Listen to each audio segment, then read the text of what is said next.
चंदनपुर गांव में भोला नाम का एक गरीब किसान रहा करता था। कई दिनों से उसे कोई काम नहीं मिल रहा था। उसके घर में खाने तक कुछ नहीं था।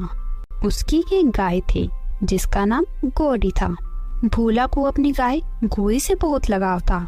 देखिए जी, आज कई दिन हो गए हैं लेकिन घर में खाने को कुछ भी नहीं है। अगर ऐसे ही चलता रहा तो हम दोनों भूखे मर जाएंगे। कई दिन हो गए और पेट में भी अनाज का दाना नहीं गया। और आप अपनी गौरी को तो जंगल में ले जाते हो, वो तो घास फूस खाकर अपना पेट भर लेती है। आप उसका तो बड़ा ख्याल रखते हो। आपको मेरी कुछ नहीं पड़ी। न जाने वो दिन कब आएगा जब आप मुझे 2 वक्त की रोटी टाइम पर दे सकोगे। अब मुझसे और नहीं सहा जाता, बता देती हूँ मैं आपको। अरे भाग्यवान, तुम तो जानती ही हो मैं मेरी तरफ से कोई कमी नहीं रख रहा हूँ। हर घर घर जाकर काम मांग रहा हूँ कि कहीं मुझे कोई काम मिल जाए। लेकिन तुम चिंता मत करो, जल्दी ही कोई ना कोई रास्ता जरूर निकल आएगा।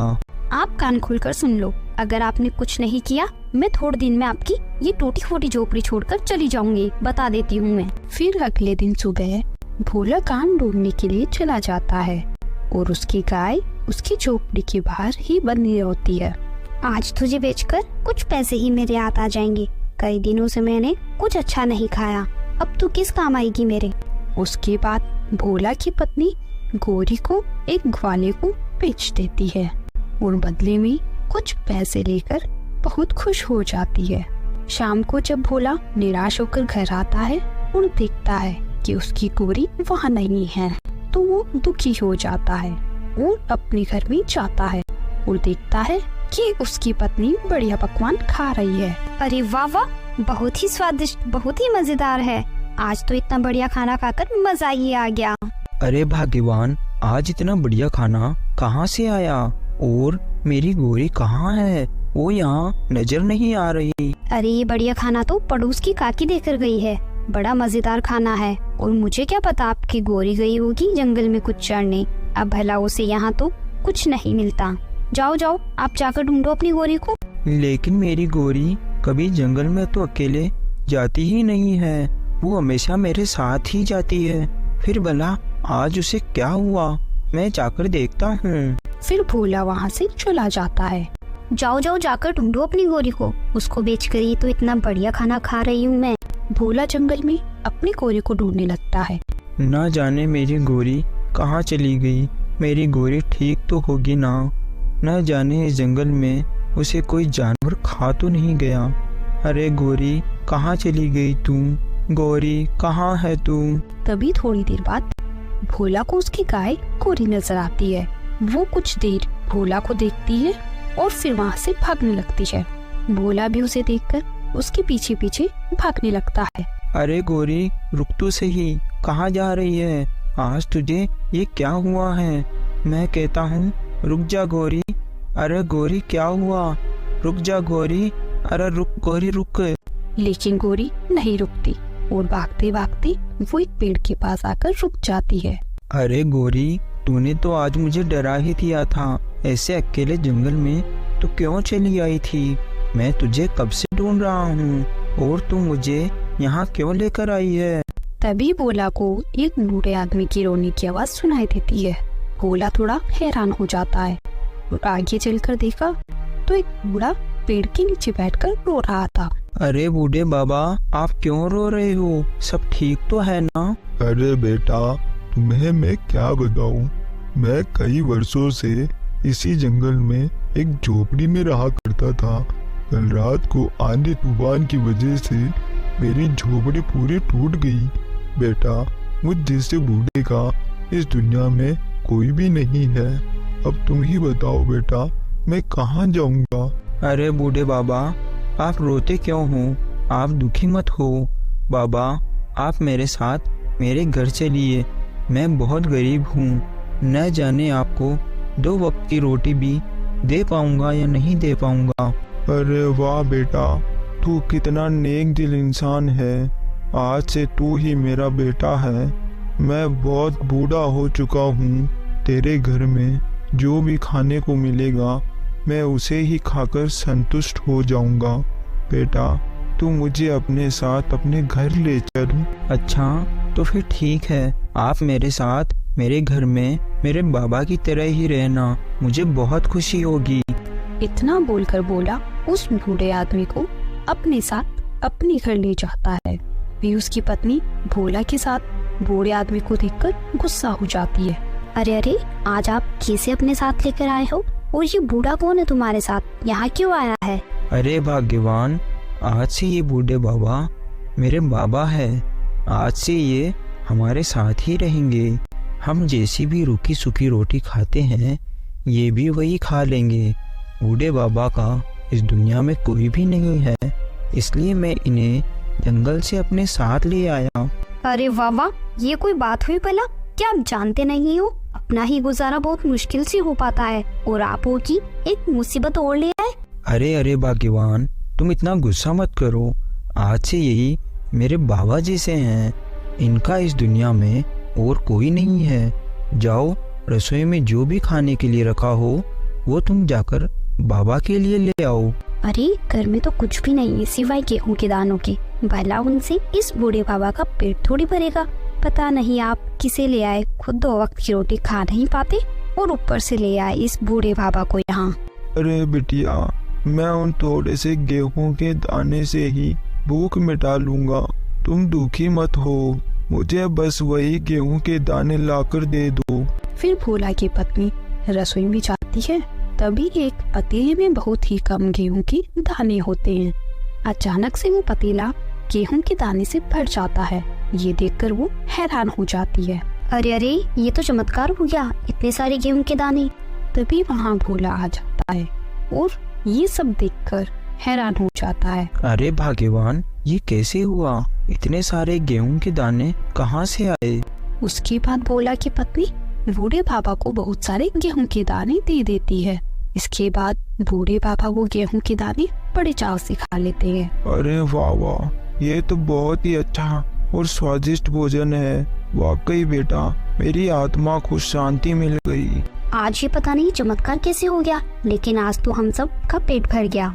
लेकिन कल क्या होगा? कल कैसे हमारी भूख मिट? फिर सब लोग सो जाते हैं। थोड़ी देर बाद वो बूढ़े बाबा उठकर घर के बाहर जाते हैं और भोला की पत्नी भी चुपके से उठकर बूढ़े बाबा के पीछे पीछे जाती है। और तभी वो देखती है कि बूढ़े बाबा एक बड़े से पेड़ के पास जाकर रुक जाते हैं और तभी उस पेड़ से आवाज आती है। प्रणाम गुरुदेव, अब आपका धरती लोक पर समय पूरा होने वाला है। अब आपको जल्दी ही अपने पाताल लोक आना होगा। मैं जानता हूँ धरती पर मनुष्य बनकर रहने का मेरा समय पूरा होने वाला है, लेकिन जितना भी समय बचा है मैं अपने बेटे भोला के साथ रहकर बिताना चाहूँगा। भोला बहुत ही नेक दिल इंसान और ईमानदार है। मैं जल्दी ही पाताल लोक लौट आऊंगा। ये सब भोला की पत्नी चुपकर दिख रही होती है। अरे इसका मतलब ये बाबा कोई साधारण बाबा नहीं है, ये पाताल लोक के गुरु हैं। अरे वाह वाह, कितने अच्छे भाग्य हैं हमारे। अब मुझे सब समझ आ गया, क्या करना है। अब मैं इन बाबा को ऐसे ही नहीं जाने दूंगी। फिर भोला की पत्नी घर आती है और सारी बात भोला को बता देती है। भाग्यवान, तुम ये क्या बोल रही हो? क्या सच में बाबा पाताल लोक के गुरुदेव हैं? मुझे तो यकीन ही नहीं हो रहा। तभी वो बूढ़े बाबा वहाँ आ जाते हैं। देखो बाबा, अब मुझे सब पता चल गया। आप कोई साधारण बाबा नहीं हो, आप पाताल लोक के गुरु हो। इतना सुनते ही बूढ़े बाबा हैरान हो जाते हैं। अच्छा, तो तुमने सब देख लिया है? अरे बाबा, ये क्या हो रहा है? मुझे तो यकीन नहीं हो रहा। मैं ये क्या सुन रहा हूँ? ये सच है बोला बेटा, मैं पाताल लोक का गुरु हूँ, जो इस धरती पर कुछ दिन मनुष्य के बीच रहने के लिए आया था और ऐसी जगह ढूंढ रहा था जहाँ पर मैं रह सकूं। लेकिन उस दिन जब जंगल में मैंने तुम्हें अपनी गाय के लिए रोते देखा तो मुझे ये अनुभूति हो गई थी कि तुम्हारा दिल बहुत नेक है। इसलिए मैंने सोचा कि कुछ दिन धरती लोक पर मैं तुम्हारे साथ ही दिन बिताऊंगा। और तुम जिस गाय के पीछे पीछे वहाँ आए थे वो तुम्हारी गाय नहीं थी, तुम्हारी गाय को तो तुम्हारी पत्नी ने एक ग्वाले को बेच दिया था। तुम जंगल में जिस गाय से मिले और उसे अपने साथ लेकर आए, वो सब बेटा मेरी माया थी। मैं तुम्हें दुखी नहीं देखना चाहता था, क्योंकि तुम बहुत नेक दिल इंसान हो भोला बेटा। भोला ये सुनकर हैरान हो जाता है। गुरुदेव, आपका बहुत बहुत धन्यवाद। आप जो मेरे घर में मेरे बाबा बनकर रहने आए, मुझे आपके साथ रहकर बहुत खुशी हुई। देखो गुरुदेव, अब आप हमारे साथ रहे तो आपका फर्ज बनता है मेरी जो भी इच्छा हो आप पूरी करो। आखिर क्या इच्छा है पुत्री तुम्हारी? मैं तुम्हारी इच्छा अवश्य पूरी करूँगा। आप हमारी हालत तो जानते ही हो, इसलिए आप हमें बहुत सारा धन दे दो। अच्छा पुत्री, तुम्हारी यही इच्छा है तो मैं अवश्य पूरी करूँगा, लेकिन एक बात का ध्यान रखना, मैं 2 तुम्हें सोने चांदी के घड़े दूंगा, लेकिन तुम्हें उनमें से केवल एक ही घड़े को छूना है, क्योंकि दूसरा घड़ा लालच का घड़ा है। अगर तुम दूसरे घड़े को पाने की इच्छा रखोगी तो इसका परिणाम अच्छा नहीं होगा। तभी देखते ही देखते वहाँ 2 सोने चांदी के भरे हुए घड़े आ जाते हैं। भोला की पत्नी ये सब देखकर बहुत खुश हो जाती है। अरे वाह वाह, इतने सारे सोने चांदी, अब तो मैं पूरे गांव में सबसे ज्यादा धनवान हो जाऊंगी। अच्छा बोला बेटा, अब मेरे जाने का समय हो गया है।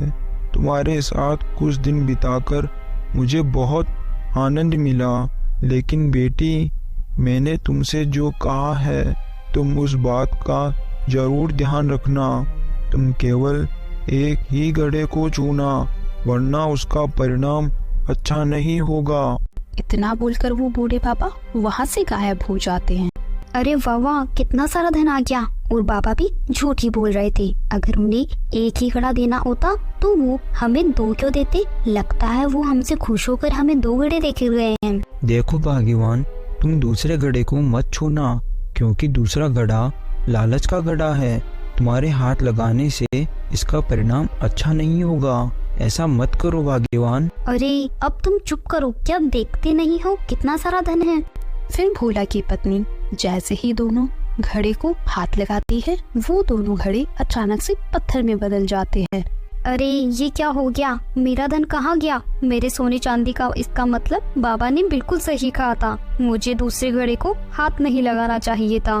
तो दोस्तों, हमें इस कहानी से यही सीख मिलती है, हमें कभी भी लालच नहीं करना चाहिए, क्योंकि लालच का फल बुरा ही होता है। Thanks for watching.